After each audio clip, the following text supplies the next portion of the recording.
জনগণ যদি আওয়ামী লীগকে চাইতোই তাহলে 5ই আগস্ট জীবন দিয়ে তাদেরকে বিতাড়িত করতো না।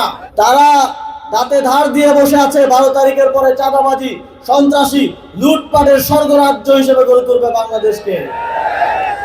শেখ হাসিনার সন্তানদের রাজনীতিতে ফিরে আনার কথা বলছেন। যদি এই ধরনের কোনো চেষ্টা করা হয়, 11 দলীয় জোট এবং বাংলাদেশের জনগণ আবারও রক্ত দিয়ে হলেও আওয়ামী লীগকে বাংলাদেশের রাজনীতিতে ফিরে আসতে দেবে না।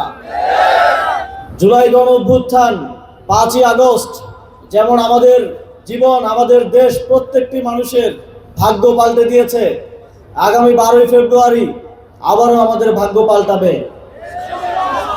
সেটা কি ভালোর জন্য পাল্টাবে নাকি খারাপের জন্য পাল্টাবে, তা আপনাদেরকে নির্ধারণ করতে হবে। যে একটি দলের 3 জন প্রার্থী, 4 জন প্রার্থী আপনাদের আসনে আছে না? তারা আলাদা আলাদা প্রার্থী কেন হচ্ছে? 12 ফেব্রুয়ারির পর লুটপাটের ভাগাভাগি যাতে বুঝে নিতে পারে, ঠিক না?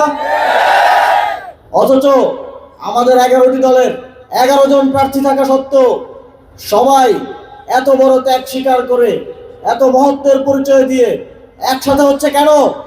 যেন 12 তারিখ আমরা একটি আধিপত্যবাদ বিরোধী বাংলাদেশ পাই, যেন 12 তারিখের পর আমরা একটি চাঁদাবাজি, সন্ত্রাস মুক্ত সুন্দর নতুন বাংলাদেশ পাই।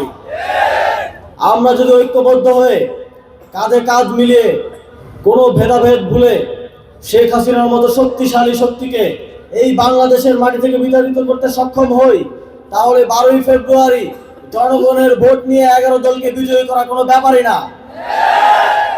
আমরা দেখছি একটি দল তাদের নেতাকর্মীদেরকে বলছে 12 তারিখ পর্যন্ত কোনো চাঁদাবাজি করা যাবে না। তার মানে কি 12 তারিখের পরে চাঁদাবাজি করা যাবে? সুতরাং বাংলাদেশের জনগণকে আমরা বলতে চাই, তারা ক্ষুধার্ত শকুনের মতো বসে আছে। 12 তারিখ যদি কোনোভাবে নির্বাচনটা দিতে আসতে পারে, 12 তারিখের পরে আপনারা আর শান্তি পাবেন না।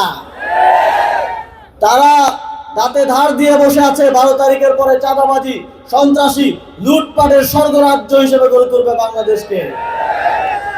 একটি রাজনৈতিক দলের প্রধান একটি আন্তর্জাতিক সংবাদ মাধ্যমে আওয়ামী লীগের শেখ হাসিনার সন্তানদের রাজনীতিতে ফিরে আনার কথা বলছেন। তিনি বলছেন জনগণ চাইলে নাকি ফিরিয়ে আনা হবে। জনগণ যদি আওয়ামী লীগকে চাইতোই তাহলে 5ই আগস্ট জীবন দিয়ে তাদেরকে বিতাড়িত করতো না। কি বুকে বাংলাদেশ আর হাতে বিদেশি? এই যে হোয়াইট প্লাস প্রো সেনসিটিভ স্কয়ারের।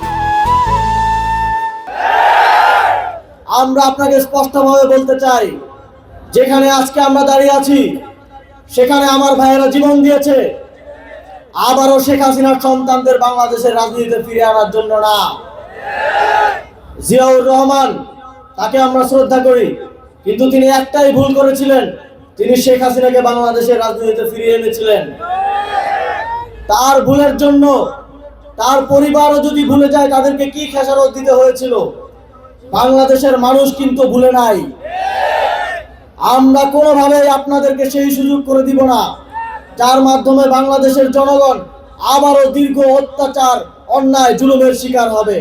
যদি এই ধরনের কোনো চেষ্টা করা হয়, 11 দলীয় জোট এবং বাংলাদেশের জনগণ আবারও রক্ত দিয়ে হলেও আওয়ামী লীগকে বাংলাদেশের রাজনীতিতে ফিরে আসতে দেবে না।